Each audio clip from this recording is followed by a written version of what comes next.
चलो question number 130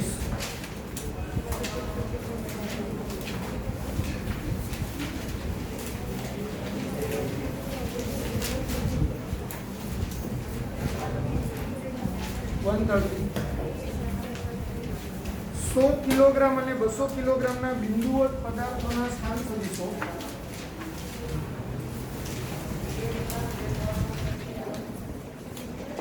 m1 બરાબર 100 છે, m2 બરાબર 10 છે, r1 સદિશ બરાબર 2,4,6 મીટર અને r2 સદિશ બરાબર 3,5,7 મીટર છે. તો આ તંત્રની z અક્ષને અનુલક્ષીને જડત્વની ચાકમાત્રા શોધો. તો I Z આપણે શોધો. બરાબર. હવે બે બિંદુના તમને યામ આપેલા છે x y z યામ અને એનું z અક્ષથી લંબ અંતર, કારણ કે આપણું સૂત્ર શું છે કે ભાઈ આ m1 કોણ હોય તો એનું અહીંથી લંબ અંતર એ r1 હોય અને આ m2 કોણ હોય એનું અહીંથી લંબ અંતર r2 હોય.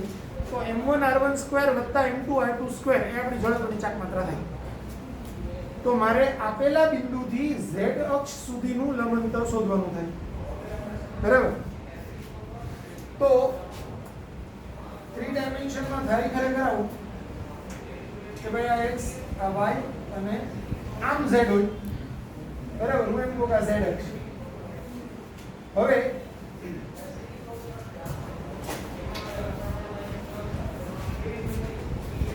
સપોઝ હું એમ કહું કે આ z અક્ષ એનું એક આવી રીતે બિંદુ છે જેનો સ્થાન સદિશ આ 3 ડાયમેન્શનમાં છે અહીંયા. તો હું આના પરથી આમ લંબ ડ્રો કરીશ, આ z અક્ષ.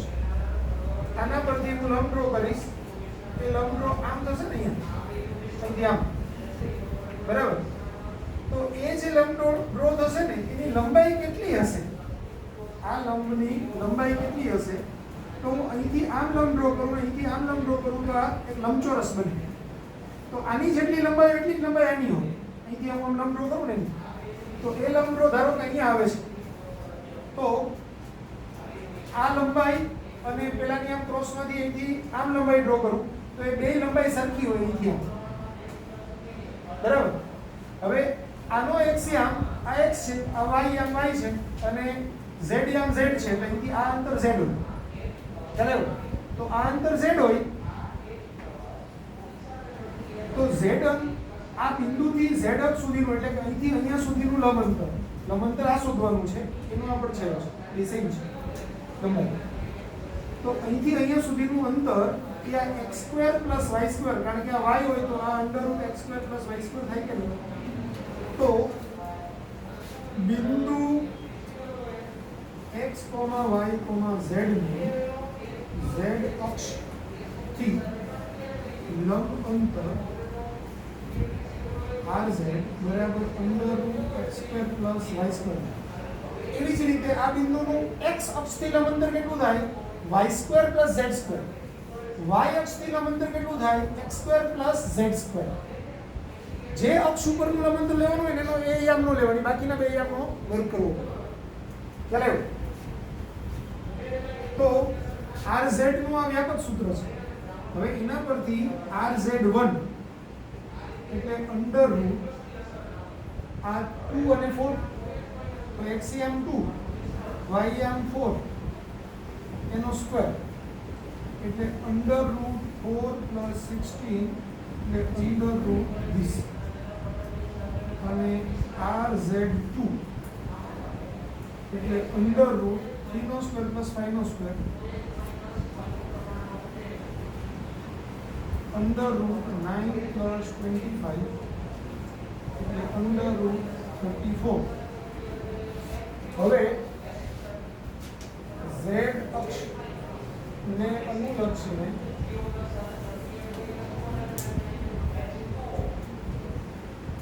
જડત્વની ચાકમાત્રા I Z એટલે m1 rz1 square plus n2 rz2 square n1 એટલે કેટલા દર છે 100 rz1 એનું કિંમત આવી √20 એટલે √20 નો વર્ગ આ 200 આ √34 નો વર્ગ એટલે 100 ગુણાકારમાં 20 વત્તા 200 ગુણાકારમાં 30 તો આ 2000 આ 34 ગુણાકારમાં લે એટલે 68 અને પાછળ 0 એટલે 8800 kg મીટર સ્ક્વેર આ બચે. હવે બીજી રીતે સમજીએ ને, જો 3 ડાયમેન્શનમાં તમને થોડી કદાચ વધારે સારી રીતે સમજ પડશે. આ x અક્ષ, આ y અક્ષ અને z અક્ષ. હવે હું અહીંથી એક બિંદુ અહીંયા છે સમજો, તો અહીંથી આમ r સદિશ ડ્રો કરીશ. આ r સદિશનો આ આમ છે તે અહીંયા છે. હવે અહીંથી હું એક આમ લંબ ડ્રો કરું, એક આમ લંબ ડ્રો કરું અને આમ લંબ ડ્રો કરું. આમ લંબ ડ્રો કરું ને તો એનું અહીંથી અહીંયા સુધીનું અંતર એ x યામ કહેવાય, બરાબર. આના ઉપર આમ લંબ ડ્રો કરું તો અહીંથી અહીંયા સુધીનું અંતર એનો z યામ કહેવાય, બરાબર. હવે મારે લંબ અંતર z અક્ષ તો અહીંયા છે, તો મારે અહીંથી આમ લંબ અંતર જોઈએ છે, અહીંથી આમ લંબ અંતર. તો આમ ક્રોસમાં હું લંબ અંતર ડ્રો કરીશ અને અહીંથી હું આમ લંબ ડ્રો કરીશ, તો અહીંથી આમ ક્રોસમાં અહીંયા સુધીનું અંતર અને અહીંથી અહીંયા સુધીનું અંતર બે સરખા જ હોય. એટલે અહીંથી હું ક્રોસમાં અહીંથી આમ લંબ ડ્રો કરું તો અહીંયા બિંદુ આવ્યું. હવે અહીંથી અહીંયા સુધીનું ક્રોસનું અંતર કરું તો એ આ x અને આ y અને આ પાયથાગોરસનો કર્ણ થાય એટલે x² + આ y² તો પેલું √x² + y² થાય, બરાબર. બીજી રીતે કરવું હોય તો એમ બી કરી શકાય કે આ બિંદુ છે x, y, z છે. અહીંથી હું આમ લંબ ડ્રો કરું તો અહીંથી અહીંયા સુધીનો z યામ છે એટલે તે બિંદુના યામ થાય 0,0,z. હવે કોઈ પણ બે બિંદુ કે જેના યામ આપ્યા હોય એમની વચ્ચેનું અંતર એનું સૂત્ર આમ છે, અંતર સૂત્ર કહેવાય એને, કે x - x1 નો સ્ક્વેર વત્તા y - y1 નો સ્ક્વેર વત્તા z - z1 નો સ્ક્વેર. જો એક બિંદુ શિરોબિંદુ x, y, z હોય અને બીજું શિરોબિંદુ x1 y1 z1 હોય તો એ બે વચ્ચેનું અંતર એટલે કે એનું રેખીય લંબાઈ એ આ સૂત્ર વડે મળે. તો એના પરથી બી જઈએ ને તો આનો બી x યામ 0 છે, y યામ 0 છે વત્તા z યામ z છે એટલે આનું ટર્મ 0 થઈ જાય. એટલે આ x² + y² બરાબર r² એટલે r બરાબર r ને આપણે rz કહીએ. એ રીતે પણ સૂત્ર અંતર સૂત્રથી પણ એને સાબિત કરી શકાય અને પાયથાગોરસથી બી સાબિત કરી શકાય. અંતર સૂત્રથી ડાયરેક્ટ કરી શકાય કે આનો શિરોબિંદુ x, y, z આવે આ યામ અને પહેલા બિંદુના યામ આવે 0, 0, z, બરાબર. અહીંથી આનું અંતર બી z છે અને અહીંથી આનું અંતર બી z છે એટલે z યામ બેયના સરખા હોય એટલે અહીંયા z - z 0 થઈ જાય એટલે આપણે મળી. ખ્યાલ આવી ગયો? એટલે એ સૂત્ર તરીકે જ આપણે યાદ રાખવાનું છે. rz એટલે √x² + y².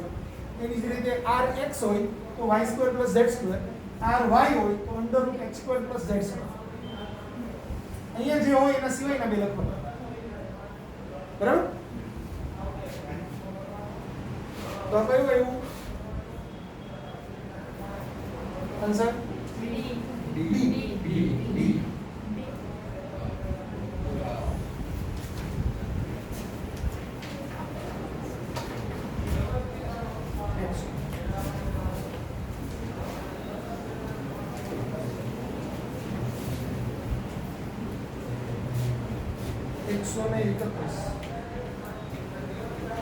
પૃથ્વી પોતાની ધરીને અનુલક્ષીને ચાક ગતિ માટે કોણીય વેગમાન શોધો. પૃથ્વીનું દળ 6 × 10⁻24 kg અને પૃથ્વીની ત્રિજ્યા 6400 કિલોમીટર છે. પૃથ્વીનું દળ m બરાબર 6 ગુણાકારમાં 10⁻24 kg અને ત્રિજ્યા r બરાબર 6400 કિલોમીટર એટલે 6400 ગુણાકારમાં 10⁻3 મીટર એટલે 6.4 ગુણાકારમાં 10⁻6 મીટર. હવે આપણે કોણીય વેગમાન પૂછેલું છે, તો કોણીય વેગમાન L બરાબર I ઓમેગા થાય. તો પૃથ્વી માટે I બરાબર પૃથ્વી નક્કર ગોળો ગણાય, તો નક્કર ગોળાની પોતાના ભ્રમણાક્ષને અનુલક્ષીને જડત્વની ચાક માત્રા 2/5 mr² થાય. એટલે આનું સૂત્ર આવશે 2/5 mr². અને પૃથ્વી માટે જ ઓમેગા બરાબર 2π/t સૂત્ર લાગુ પડે. પૃથ્વીનો આવર્તકાળ 24 કલાકનો છે, એટલે એ 2π ભાગાકારમાં 24 ગુણાકારમાં 3600 રેડિયન પર સેકન્ડ થાય. બરાબર, પરિણામ આવે 2. માટે L is equal to I omega એટલે 2/5 mr² અને ઓમેગા એટલે 2π/24 ગુણાકારમાં 3600. કિંમત મૂકી દો અહીંયા.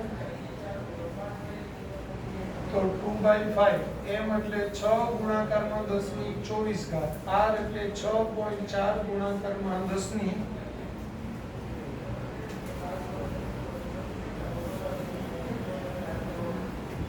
ઘાત એનો વર્ગ ગુણાકારમાં 2 ગુણાકારમાં 3.6 ભાગાકારમાં 24 ગુણાકારમાં 36.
એટલે આ પોઈન્ટને અહીંયા લઈ જાઓ તો 7.145 into 10⁻33 kg metre square second -1 અથવા તો જૂલ સેકન્ડ નહીં.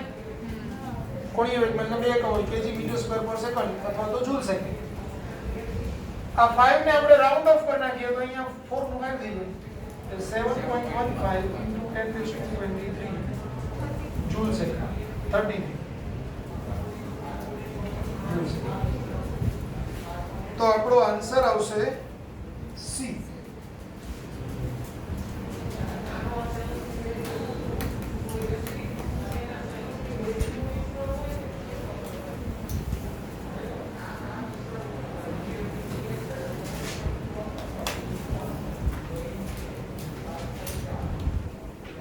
ચાલો 132 થઈ ગયું, સોરી 131 થઈ ગયું. 132 200 kg દળ ધરાવતા એક પદાર્થ માટે દ્રવ્યમાન કેન્દ્રથી 3 મીટર અંતરે રહેલી અક્ષને અનુલક્ષીને જડત્વની ચાકમાત્રા 8200 kg મીટર સ્ક્વેર છે. તો અક્ષને સમાંતર એવી દ્રવ્યમાન કેન્દ્રથી 5 મીટર અંતરે રહેલી અક્ષને અનુલક્ષીને પદાર્થની જડત્વની ચાકમાત્રા શોધો. તો આપણે એમ કહીએ કે m બરાબર આપ્યું છે 200 kg, b1 બરાબર 3 મીટર, જડત્વની ચાકમાત્રા I1 બરાબર 8200 kg મીટર સ્ક્વેર. તો અક્ષને સમાંતર એવી દ્રવ્યમાન કેન્દ્રથી d2 બરાબર 5 મીટર અંતરે રહેલી અક્ષને અનુલક્ષીને જડત્વની ચાકમાત્રા શોધો. આવશે. હવે એક તો આપણું સૂત્ર થાય I1 બરાબર IC plus m d1 square હવે આમાં હું કિંમત મૂકી દઉં તો IC શોધી લઉં અને પછી I2 નું સૂત્ર લખીને કિંમત મૂકી દઉં એટલે I2 મળી જાય. તો આ 8200 બરાબર IC પ્લસ m ની વેલ્યુ 200 આ D1 એટલે 3 એનો વર્ગ. તો IC બરાબર 8200 માઈનસ 3 નો વર્ગ 9 9 નું 1800 8200 માઈનસ 1800 એટલે 12 માંથી 8 જશે 4 7 માંથી 1 જશે 6 6400 kg મીટર સ્ક્વેર. હવે I2 બરાબર IC plus m d2 square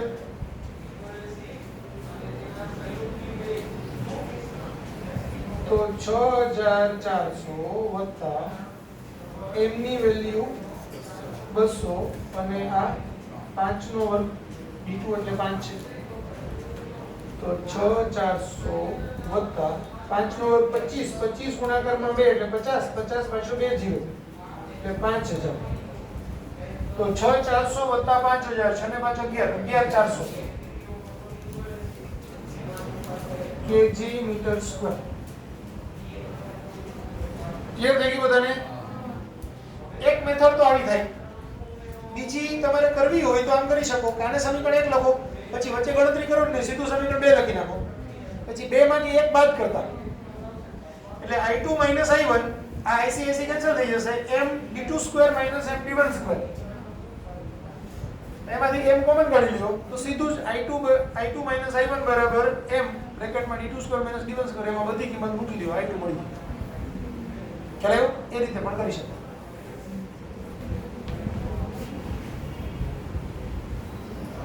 ચલો 133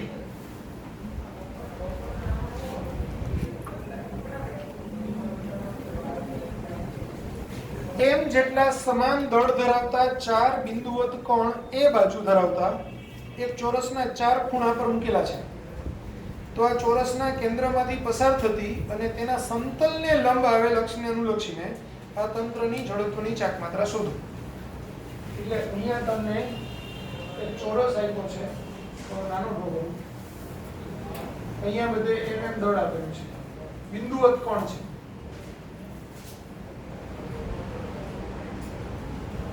બાજુની લંબાઈ a છે, અક્ષ છે એ ચોરસના કેન્દ્રમાંથી પસાર થાય છે અને સમતલને લંબ છે આમ. હવે આમ હોય તો અહીંથી અહીંયા સુધીનું લંબ અંતર એટલે આ અંતર થાય ને આટલું બરાબર. તો કર્ણનું અડધું અંતર થાય. હવે કર્ણ ગણીએ તો આ a એટલે under root a square plus a square એટલે રૂટ 2a. તો આ થશે root 2 a square plus a square એટલે રૂટ 2a માટે b બરાબર થતો r બરાબર રૂટ 2a બાય 2 એટલે a બાય રૂટ 2.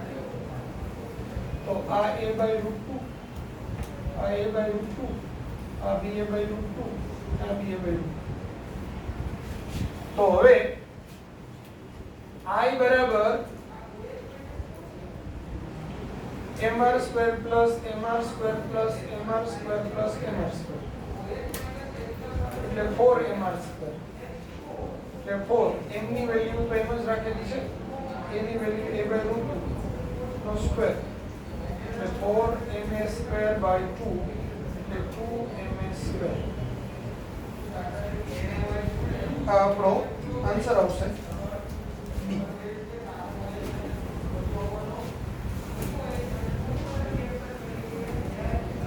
એકસો 34મો ક્વેશ્ચન કદાચ મેં ક્લાસમાં તમને હોમવર્કમાં આપેલો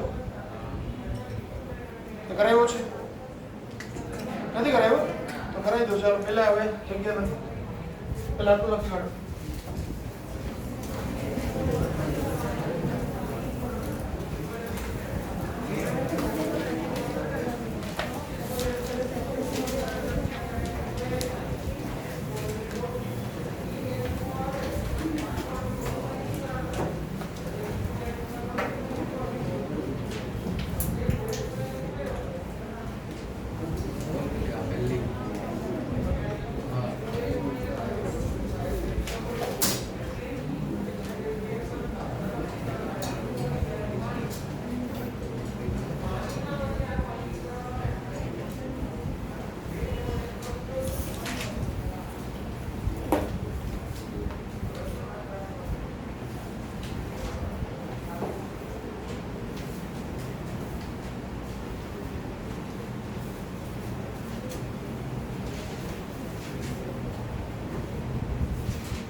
ક્વેશ્ચન નંબર 134.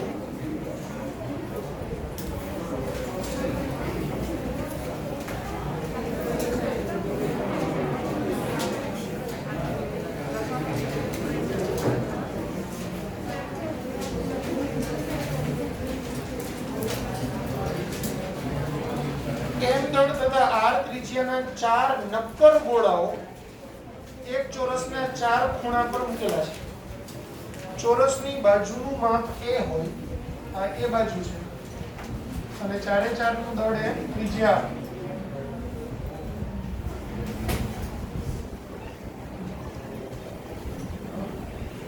જો તો AD ને અક્ષ તરીકે લેતા તેને અનુલક્ષીને આ તંત્રની જડત્વની ચાક માત્રા શોધો. એટલે આ અક્ષને અનુલક્ષીને જડત્વની ચાક માત્રા શોધો.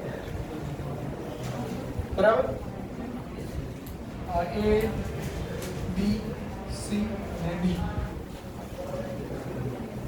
હવે I બરાબર IA plus IB plus IC plus ID થાય. એ ગોળાની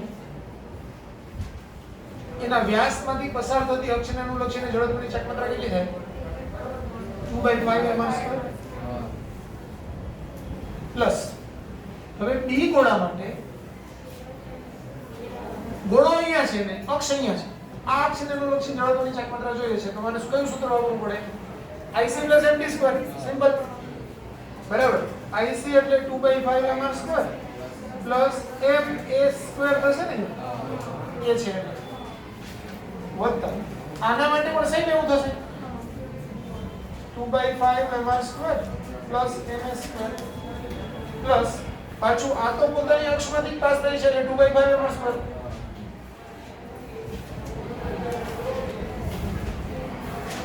તો 2/5 m² 4 વખત આવ્યું પર એટલે 4 × 2/5 m², અને પેલું પદ 2 વખત આવ્યું એટલે 2ma².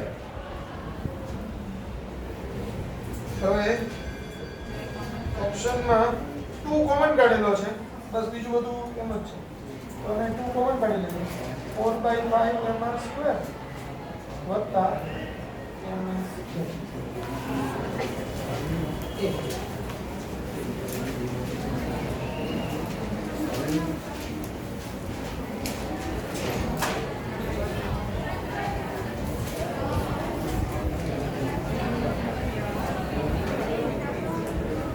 135 અને 136 હોમવર્ક ટ્રાય કરજો, નહીં આવડે તો પછી કરે છે.